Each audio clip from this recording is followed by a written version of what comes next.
Fed to change it the way it views inflation. It's seek to run inflation above 2% after periods of below 2%. So they want to target an average inflation rate of 2%. How the fuck are they defining inflation?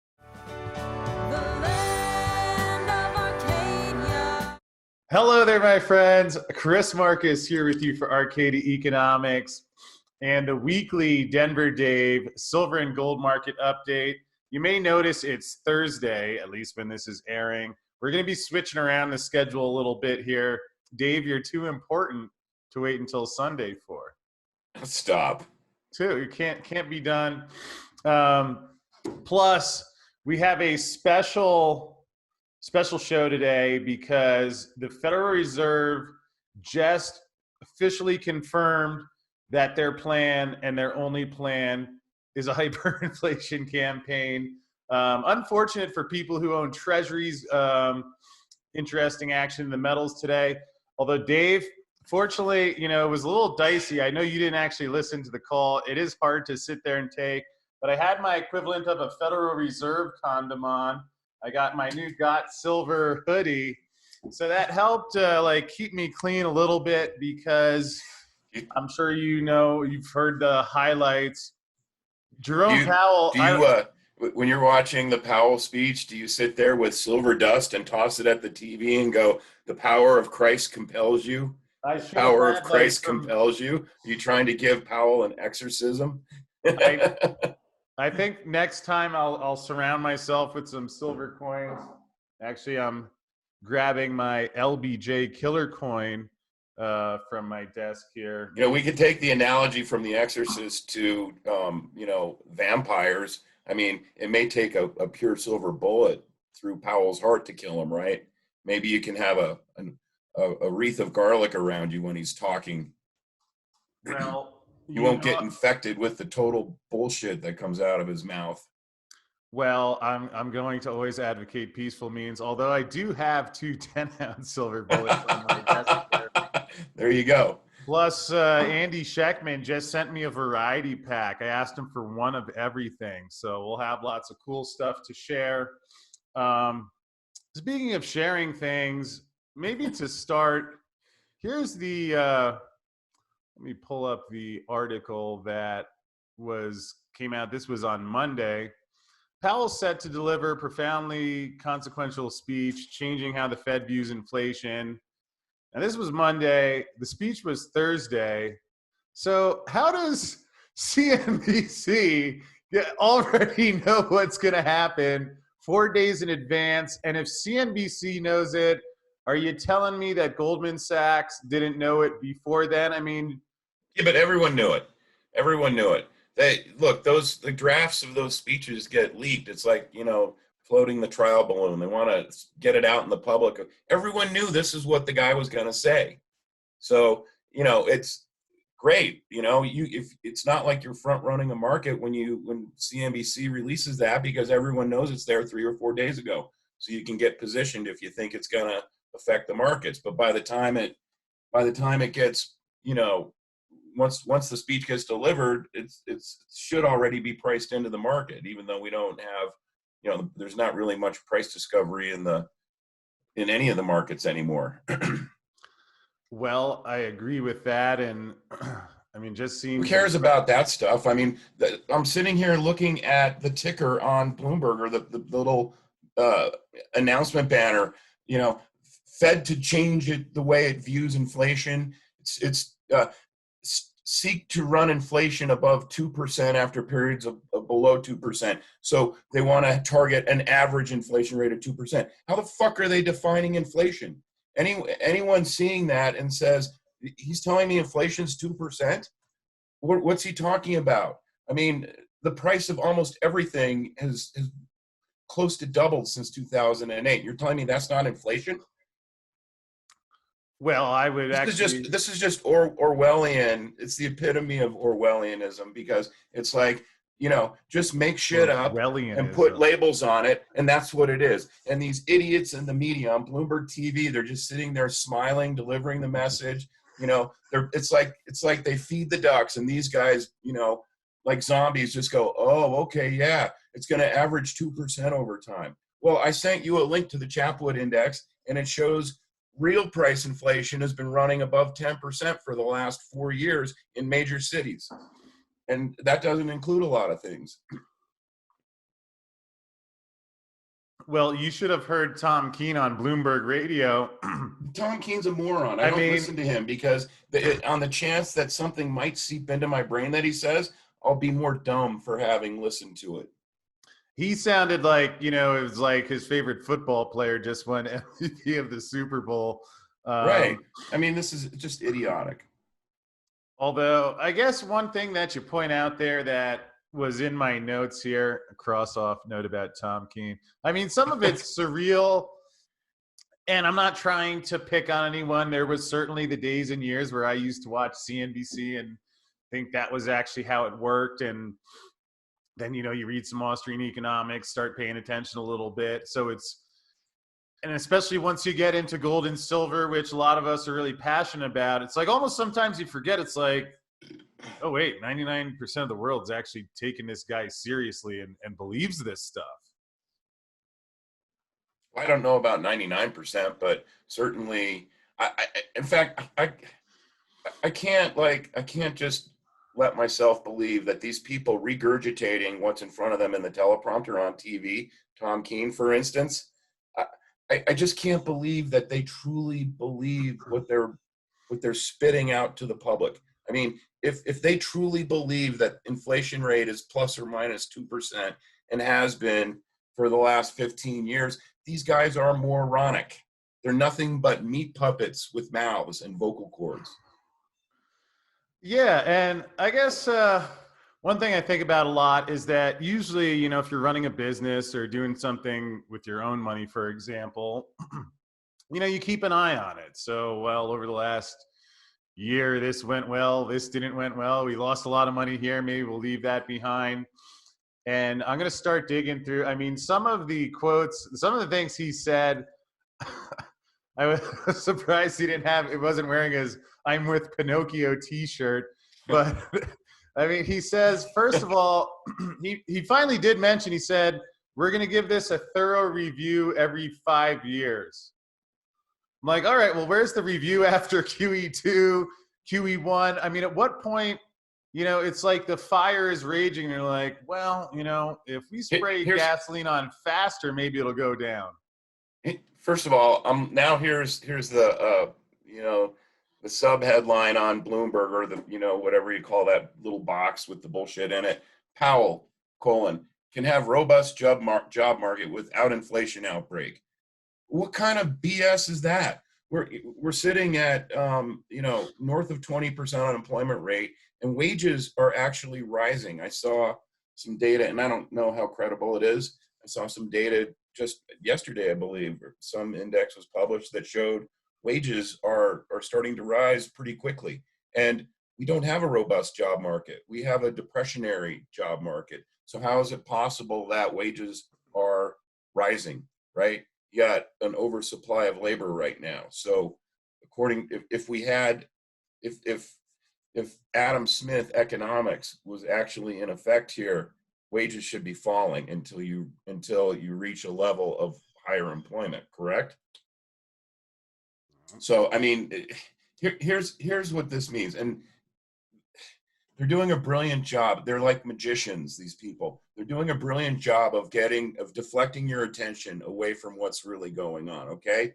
Now, and here's a perfect example. I never even heard of this guy, Bill Blaine, right? Zero Hedge posts his nonsense every day like he's some sort of oracle. I think he's some British guy or whatever. Never heard of him until maybe he reads the mining stock journal. He says, although the Fed is going to continue with its 2% inflation target instead of worrying about its price stability mandate. What price stability mandate? Housing alone is 30 to 40% more expensive now than it was 10 years ago. If inflation looks likely to go above their target, then inflation averaging enables the Fed not to react. Oh, inflation averaging. How are they going to inflation average? What bag of tools do they have? They have interest rates and money printing. They've already taken interest rates to zero, basically. All right. So what they're saying, when the Fed says we're going to create more inflation. Now, I don't even know why that's supposed to be good for the economy. Like, it's good for the economy that I pay more next week for something that I need to have than I'm paying this week. That's good. How is that possibly good? That's detrimental to the economy. Okay. So inflation means when the money supply increases at a faster rate than wealth output. All right. Well, wealth output is contracting right now, and the money supply is increasing at a parabolic rate. So that means we're going to have parabolic price inflation at some point. And the Fed is just he's right now the Fed is giving the public a large tube of KY jelly for when it comes time to bend over, because there's going to be a lot more money printing. Blaine says this will allow inflation to remain higher for longer, i.e. averaging for the periods that it's been sub-target. All right. And he's saying that just means the Fed's going to leave interest rates at zero for a long time. Bullshit, Bill. You're a moron. What it means is that the Fed's got a lot more money printing to come. And we know why, because the government's got a lot more debt it has to issue. And the banks are starting to collapse again. Dave, I feel like you're holding back today. So I'm not holding back today. I'm just tired of this crap. Although fortunately, it seems like you weren't alone. One of my favorite in this article where they talk, they front ran the event 4 days ago. One of my highlights, apparently you're not the only one who finds the whole thing a little bizarre, because, well, the average consumer might find it absurd to want to raise the cost of living. Central bankers and economists see it as a problem. Well, what a surprise there. Although, Dave, not to be come across as arrogant or anything here, but I think this is one of the reasons why it's fortunate for you that we're friends here, because while you were out trading it up and making a fortune, I was actually listening through Powell's incredible commentary, and fortunately it's okay, because he mentioned if inflation expectations go above their goal. I'm already thinking gold. I'm like, as you watch it, kind of like you want to buy more metals. But as inflation expectations go above their goal, the Fed won't be afraid to act. Although I'm wondering, when he says that, act, what does that mean? Well, hold on there, Big Daddy, because that's exactly what I thought. And I'm thinking, well, if inflation gets too high and they're going to take action, I don't know. Would it be some form of similar action to here back in 2013, when what President Obama called deficit reduction included a budget proposal to use a different measure of inflation to adjust benefits in certain programs? If they're using it as deficit reduction, that means that President Obama openly advocated committing accounting fraud to screw Social Security and Medicare recipients. So, Dave, if the Fed is ready to act on this inflation, is rigging the CPI formula even further the type of policy that Jerome Powell had in mind? I wasn't sure about that. I don't know how much more they can rig the CPI. It's been rigged since 1973 is when Arthur Burns. Why doesn't he just say, why don't they just put out a CPI print of like, last year inflation was down 20%. It was just. Well, they gotta, it's gotta be, it can't be like really a stupid number I to think put it out. already is, if Dave. they said, I know it's already stupid, but people don't care. They just, most Americans see that number and it doesn't mean anything to them. They don't think about it. And they, or they may say, oh yeah, well, the price of the chicken I just bought is up more than 2%. And then they go about their business. And that's why these guys can get away with it. And then, you got the financial media that sits there and runs the slogans across the TV screen all day long. I mean, it's basic. It's like 1984. It's basically what this is. This is what Orwell said was going to happen. And I was skeptical that I might see it in my lifetime, but we've been watching it for the last 15 years. And it's getting worse. And for what it's worth, if you feel, you don't have to confirm it on the air, you can if you'd like. But since the time we met, you remember I've always been saying I think that $50 silver is going to be sooner than later, and it'll probably happen quickly when it does, because, it just seemed even, I mean, the reason that seemed likely is because what the Fed is doing, it just always seems so obvious that they would end up here and that it would have to accelerate. And sure enough, again, another thing Powell mentioned here today that I'd love to get your comment on. He blames everything on the coronavirus pandemic. You know, everything was fine until then. I mean, I'm sitting there listening to the guy talk. I'm wondering when his wife, you know, yells at him because he left the toilet seat up, if he tries to pin that on Corona, which sounds all well and good and is the kind of thing that, you know, if people aren't paying close attention, you can con them into making bad decisions based off of statements like that. But here we are, August 1st, 2019.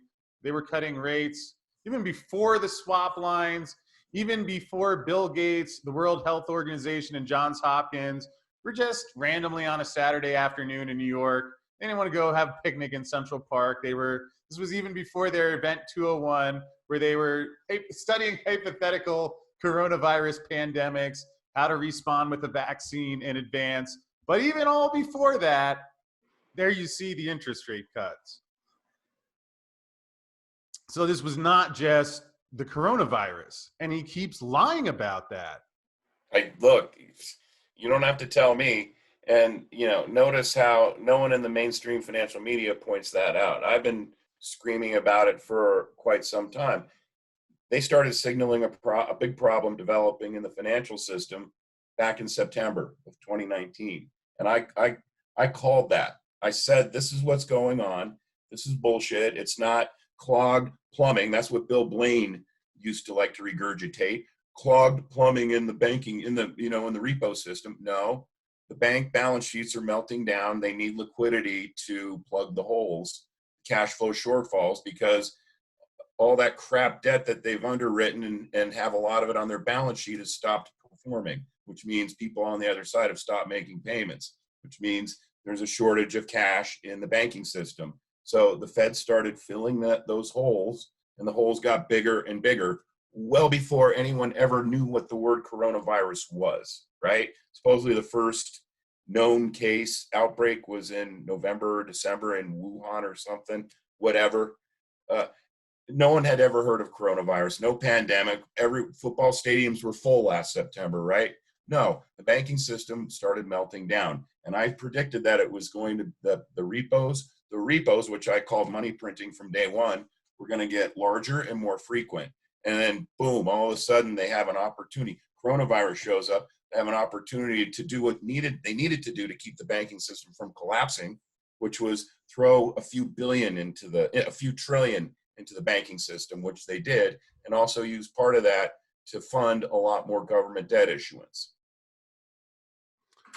Yeah, well, that is pretty much the plan. Right. And again, it's, you know, how does creating inflation mean that there's robust economic activity? We've had high inflation. I sent you the link of the Chapwood Index. I thought you were going to use that graphic in our little chat today. But I mean, how does anyone possibly think that having high inflation is good for the economy? It's not. And it doesn't help the economy, and the money printing doesn't help the economy. Well, that's one of the graphics I sent you. I mean, look at this. They're telling me inflation is running below 2%, and now Powell's saying, I'm going to run inflation above 2% when it's after periods below 2%. That just means it's going to justify printing a lot more money, because there's a lot more money printing that's coming. Well, that's why gold spiked up as much as it did, even before the stock index futures spiked up. And now, notice gold went straight back down and is even lower than it was before the stupid speech started. But lo and behold, the Dow's up 200, right? I guess running inflation above 2% is good for the economy, because the stock market's the economy, right? Dave, you know, this is the Dave Kranzler silver and gold market update. I don't know, I got to be so gold centric. Although, look at that whopper. Look, when I say gold, I also mean silver. I own more silver than I own gold. Now, if this doesn't fit what Bart Chilton defined as spoofing, I mean, so people reacted, and then they're like, oh, wait, he just promised to hyperinflate the currency, so it's up 20 cents. I better sell it now. I'm sure. In fact, I'm going to take a look at the volume on that one, which I'll bet is pretty stunning. But I know you like gold, so we'll pull up the gold chart. What do you think about that? Where we saw in both metals that, I mean, what would you say to folks who are looking at that chart and wondering, Fed just said, well, what we just talked about, and then you see gold react like that? I mean, it's manipulation. It's pure manipulation. The banks went in and dumped a ton of paper contracts into the market. Notice how, that happens after the COMEX floor opens, right? The rest of the world that's interested in physical gold is asleep. And London may still be open, but London's not a physical gold market anymore. It's a fractionalized bullion system where any of the physical gold that's sitting in bank vaults has been hypothecated several times over. Yeah, I mean, but Dave, I would ask you to keep your voice down slightly because, it's still nap time at the CFTC and you're trying to sleep. So you're being a little bit loud. So right. Do you remember when tons of staff at the SEC were nailed for surfing porn during the day at their office? Do you remember that? I don't remember that particular one, but you got to keep busy doing something so you don't let right. So the CFTC naps and the people at the SEC surf porn instead of go fighting accounting fraud. Well, you should Google it. You'll see. I believe it. And maybe that's why in the end, you have all these events, you have things happen in metals. And Dave, like you commented on the way Wall Street reacts to this, I had Bloomberg on for a couple minutes. They brought some expert who didn't sound like he's been going to investmentresearchdynamics.com and subscribing to the Short Sellers Journal and the Mining Stock Journal because, and we'll wrap up on this one. He said, now there's pressure on the Fed to add additional mandates, but it's important not to ask the Fed to do too much. I mean, yeah. That's what the guy said? You don't want them to ask him, like, do too much, like, keep. Hey, man, and I already hear people. Stress out the Fed, man. I already hear people talking about. You know what I'm saying, bro? We can't ask the Fed to do too much. You heard there's people already talking about now somehow the 0% interest rates got extended 5 years. And you know how it's like these phrases get passed around. It was 2022. And then all of a sudden in the last 2 days, it's like I'm hearing people talk about it as if he announced that too. But don't ask him to do too much, Dave, all right? Come on. Well, yeah, hey, inflation's been running below 2%. So now he's got to try and get it above 2%. Dave, let's say I find a genie in the bottle and I get us into the next Fed press conference and we each get to ask a question. What would you go with? I would say, Jay, can you please tell me what your definition of inflation is? And can you point to examples in the real economy that fit your definition? So you're saying inflation is under 2%. Can you point to me any item that people have to purchase every day, including their own housing, that has run at below 2% inflation for even the last year? Even though your chart that I put up there earlier, that you put up there, that had the WTF question mark on it, showing us you guys think you're trying to tell us inflation is below 2%, and yet I see housing headlines where housing prices are up 5% year over year every month. So that tells me housing is running cumulatively at least at 10 or 12% inflation per year. So how is that 2%? Can you reconcile the difference, please, between that and your definition of inflation? That's the question I would ask. I mean, it's a long question, but a good one. I like it. Do you want to know what I would ask, Dave? What color his boxer shorts are? No, so I'm definitely not giving you my question, but I would just say, Jerome. What question would? Got silver? That's a great question. Jerome, we call him Jay. He's a bro. He goes by Jay, right? We can't ask him to do too much. Jay, do you personally own precious metals? Yeah, I would ask him that, and then perhaps on the National Fed press conference, I could even mention that this episode is sponsored by Miles Franklin, where you can buy gold and silver, beat the online dealer pricing by emailing Arcadia@milesfranklin.com. And maybe as a bonus, actually, Dave, I think if we get into the Fed press conference one day, come on, we can do it. I think perhaps the thing would be to give them a complimentary copy of the Mining Stock Journal. We could even send, I'll throw in a couple extra bucks. We'll send one to Ben Bernanke. You could explain the gold market to him. No, I'm not giving them the Mining Stock Journal for free. They have to pay for my work if they want my ideas. Well, all right. I mean, You can't hand out my Mining Stock Journal for free. Maybe for the good of the country and the world and all that, but here's what I'm going to end with. If Miles Franklin is selling 1 ounce gold Chinese pandas, as soon as we get off this phone call or this podcast, I'm going to go and buy some 1 ounce Chinese gold pandas. Why? Because they should be $60 cheaper than they would have been right after the Fed speech, right after Powell's speech started. Well, I'm on board with that one. And you can email our friend Yara at Arcadia@milesfranklin.com and she'll hook you up with that. So Dave, I appreciate you shedding some light on the circus today. I don't know, I guess it's important to have fun with it. You can't take it too seriously and let stuff like that. I mean, it's silly, but again, that's why people are turning to gold and silver. I somewhat thought it'd be like a clever title, like Fed confirms hyperinflation, but it's not. Like, it sounds like I'm being a smart ass, but I mean, is that not? Maybe I'm being a little bit of a smart ass, but I mean, it's true too, So I'm gonna go call Andy and see if I can convince him to change the Miles Franklin homepage. Just put that speech on there. There's nothing.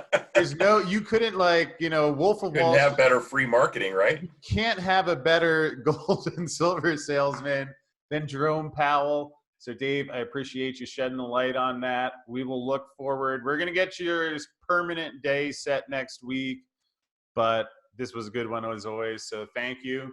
For folks at home, if you would like to know what is going on in the rest of this gold and silver markets, there's more coverage coming your way now.